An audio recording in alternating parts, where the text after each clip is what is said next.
Bismillahirrahmanirrahim. Assalamualaikum warahmatullahi wabarakatuh.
Alhamdulillahilladzi nahmaduhu wa nasta'inuhu wa nastaghfiruhu wa na'udzu billahi min shururi anfusina wa min sayyiati a'malina. May yahdihillahu fala mudhillalah wa may yudlil fala hadiyalah. Asyhadu an la ilaha illallah wa asyhadu anna Muhammadar Rasulullah. Qala Allah ta'ala fil Qur'anil Karim, ittaqullaha haqqa tuqatih wa la tamutunna illa wa antum muslimun.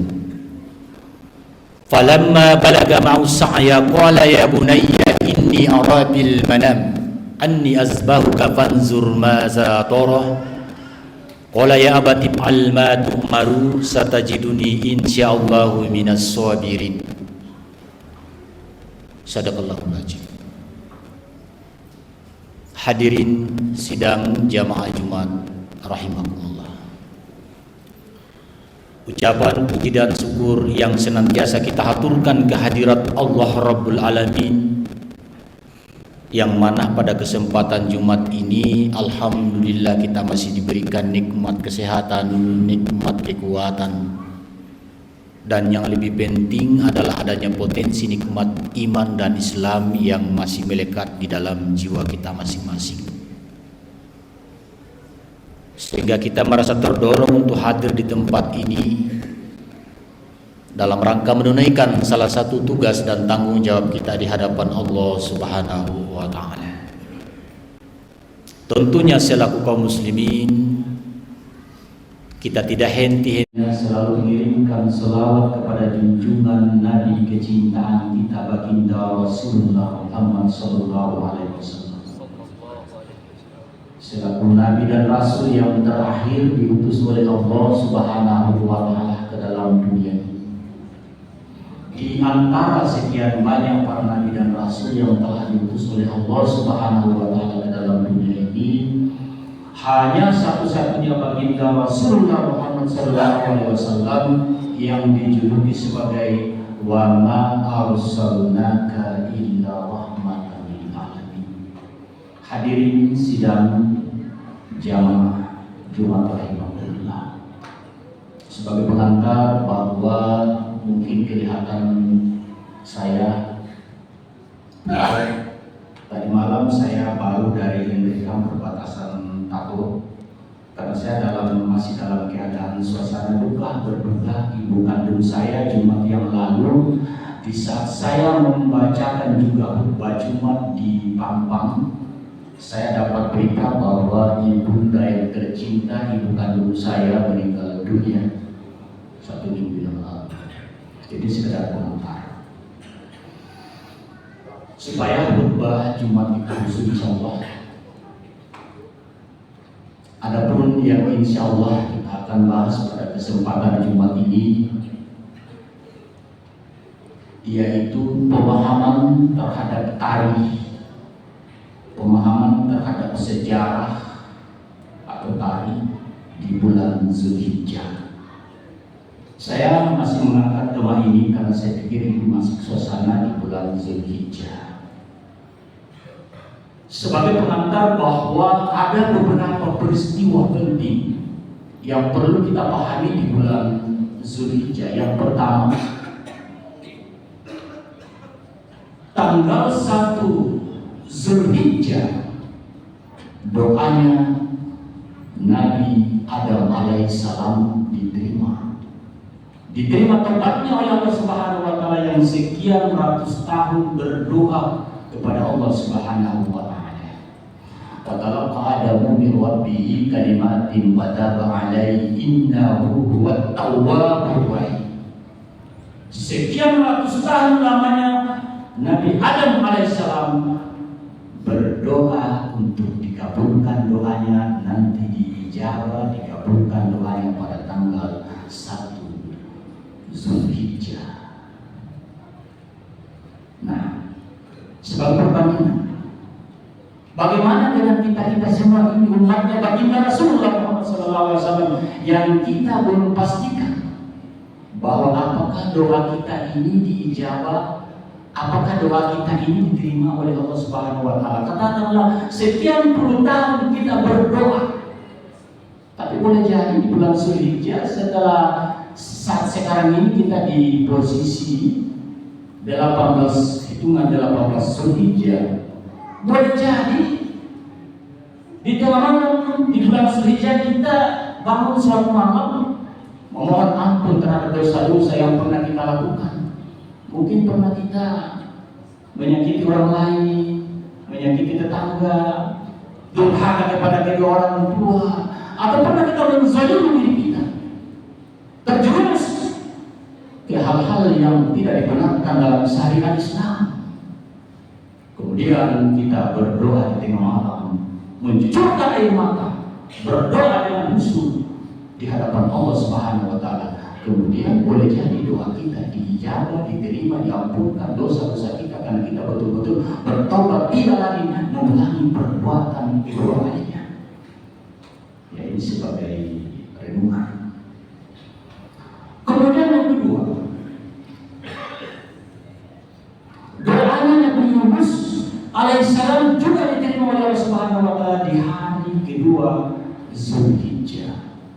Setelah ditelan ikan hiu sejenis yang di dalam sejarah itu sejenis ikan paus atau ikan gunung ditelan, tapi dia berdoa kepada Allah kemudian dimuntahkan di dekat daratan. Akhirnya diselamatkan oleh Allah Subhanahu wa taala. Ini yang terpenting di 3 Zulhijjah. Ya. Siapa yang diterima doanya di hitungan 3 Zulhijjah?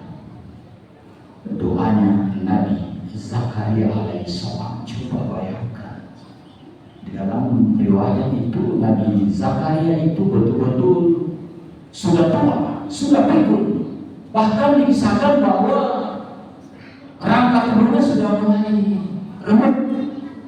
Ya. Istrinya juga mandul, tidak diberikan anak.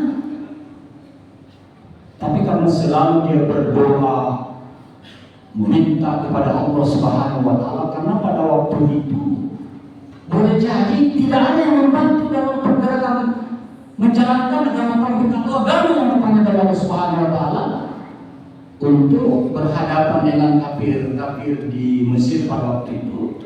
Anggaplah bahwa orang-orang banyak menyembah berhala pada waktu itu. Dikabulkan doanya. Apa permintaannya Nabi Zakaria alaihissalam?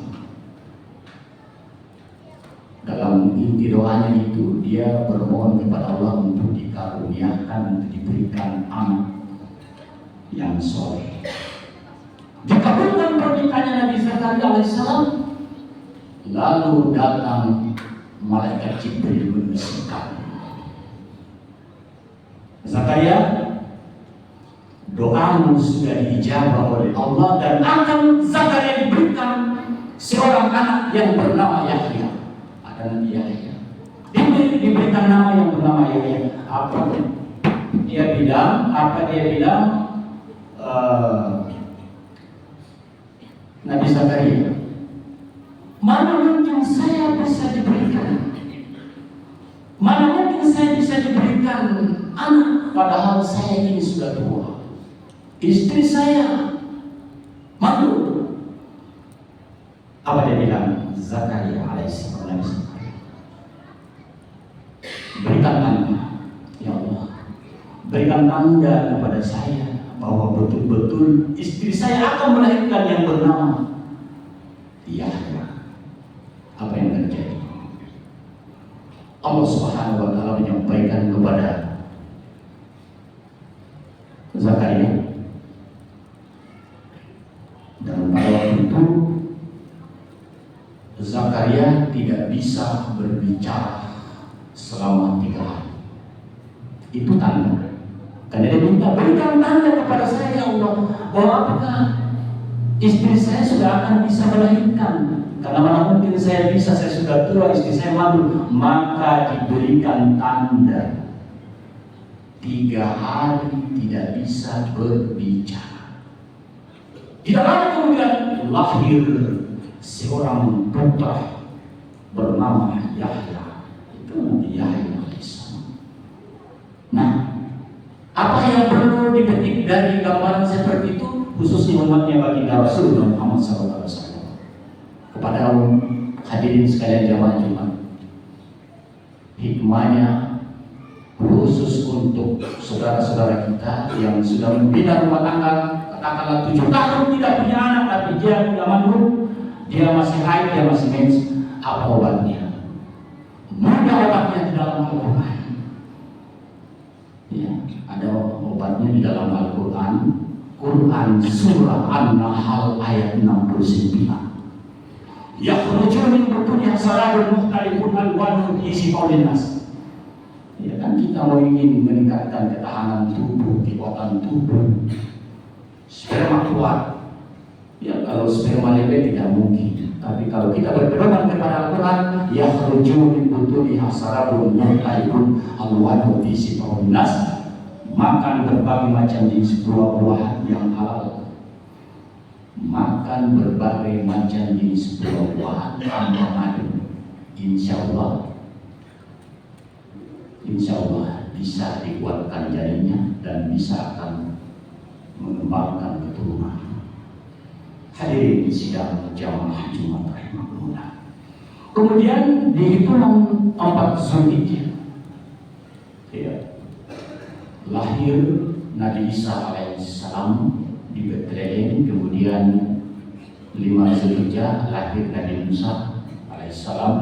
Kemudian ada peristiwa yang terpenting kita pahami, sejarah yang terpenting kita pahami khususnya umat Islam, yaitu yang diabadikan di dalam Al-Quran, Quran surah As-Saffat ayat 100 sampai dengan 111. Falamma balagha ma'saya qala ya bunayya inni ara bil manam anni azbahuka fanzur madza tara qala ya abati fa'al ma tu'mar satajiduni insyaallahu minas sabirin. Inilah dia. Dia ada seorang bapak dengan anak satu-satunya yang anak yang dicintai, yaitu Ismail alaihissalam. Tapi sebelum diabadikan di dalam Al-Quran, suatu ketika Nabi Ibrahim alaihissalam dia mengorbankan kambing sekitar 1000 ekor. Kemudian dia mengorbankan sapi 300 ekor ditambah dengan unta 100 ekor, jadi berjumlah 1400 ekor. Orang di sekitar Mesir pada waktu itu dia kagum, bahkan malaikat pun kagum. Pada saat dia dibisik malaikat Jibril, semua malaikat kagum atas kedermawanan Nabi Ibrahim alaihissalam berkorban menyembelih hewan yang diperuntukkan kepada orang-orang yang berjuang di jalan Allah fisabilillah. Lalu secara spontan Nabi Ibrahim mengatakan, andaikan saja saya diberikan seorang putra, seorang anak, itu pun juga saya akan korbankan. Dia berkata, Nabi Ibrahim alaihissalam, kemudian dicatat oleh Allah Subhanahu wa taala. Kemudian tiba giliran datang bulan Zulhijjah di hitungan 8, 9 dan perlu kita pahami, di malam ke-8 itu datang, di malam ke-8 Zulhijjah datang, diperintahkan dan ada perintah Allah Subhanahu wa taala untuk menyembelih putranya. Jadi waktu itu dia masih berpikir, apakah betul ini mimpi ini betul-betul datangnya dari Allah atau datang dari setan. Makanya di situ di dalam riwayat sebagai renungan, iya, ada namanya merenung. Iya. Makanya kita itu harus disunahkan berpuasa di hari Laul Karunia, ya, merenung untuk berpikir.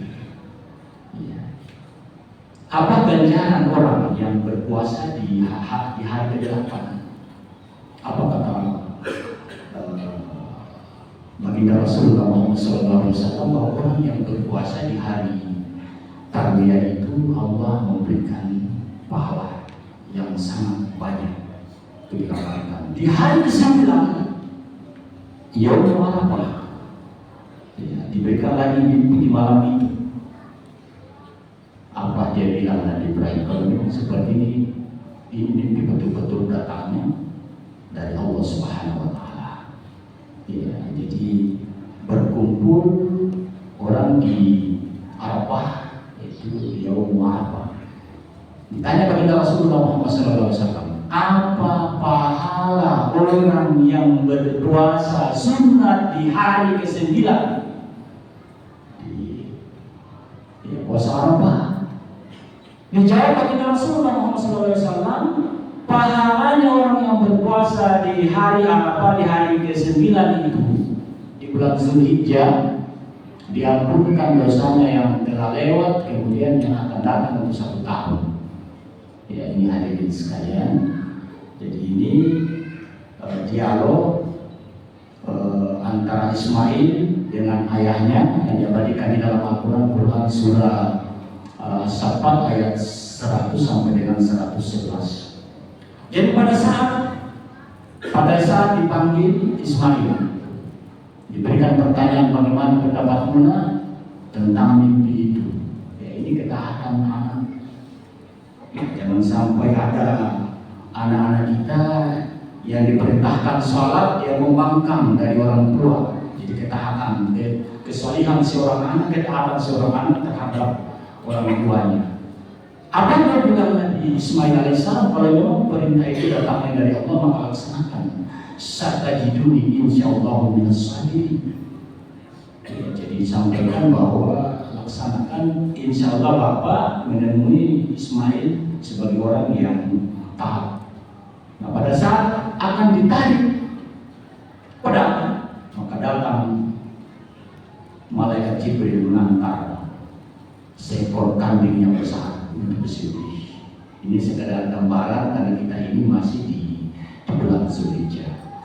Jadi ini merupakan tarikh atau sejarah. Tentunya kalau kita memetik dari dialog antara anak Nabi Ibrahim dengan Nabi Ismail alaihissalam, juga istrinya Siti Hajar, itu kalau kita melihat dalam kisah sejarah itu, tentunya kita sebagai umatnya baginda Rasulullah Muhammad SAW, tentunya marilah kita membina keluarga dengan baik.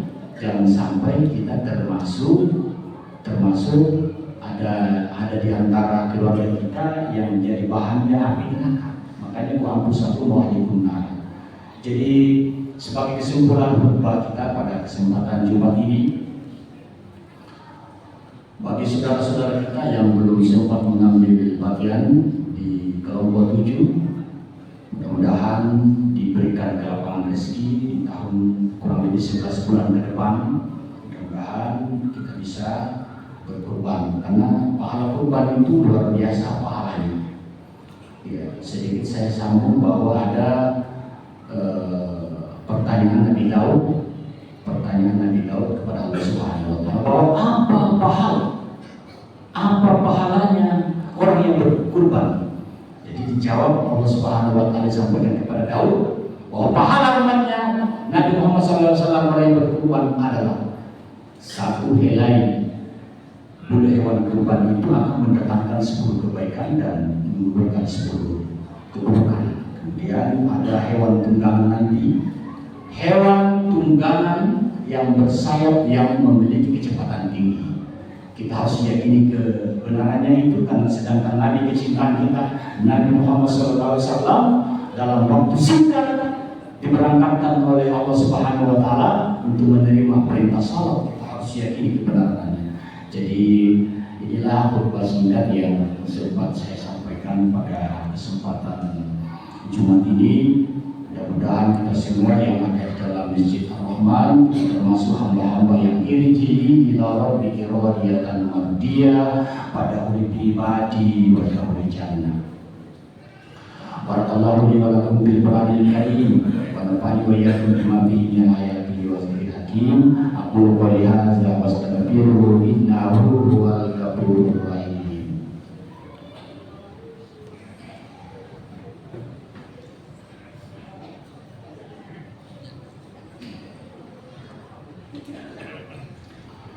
Alhamdulillahilladzi amarna bil ittihadi wal ittisali bihablillahil matin. Sallallahu alaihi wa sallam wa ashhadu anna Muhammadan abduhu wa rasuluh. Amma ba'du fa ya ibadallah, ittaqullaha tuqatihi wa la tamutunna illa wa antum muslimun. Ya Allah Subhanahu wa ta'ala amarakum bi amri pada abdi bi nafsi wa sanna bi malaikatihi musabbihati li kursi. Wa qala ta'ala bi kitabil karim, innallaha wa malaikatahu yusholluna 'alan nabi. Ya ayyuhallazina amanu shollu 'alaihi wa sallimu taslima. Allahumma aslih jami'a ulatil muslimin wa ahlikil kafarata wal musyrikin wa ansur islam wal muslimin wa ahli kalimataka ila yaumiddin. Allahumma ghafir lil muslimina wal muslimat wal mu'minina wal mu'minat al-ahya'i minhum wal amwat innaka sami'un qaribun mujibud da'wati ya hadiyal hajj. Rabbana zalamna anfusana wa in lam taghfir lana wa tarhamna lanakunanna Rabbi ighfirli Rabbi ighfirli wa liwalidayya warhamhuma kama rabbayani shaghira. Rabbana atina fid dunya hasanah wa fil akhirati hasanah wa qina azabannar. Ibadallah.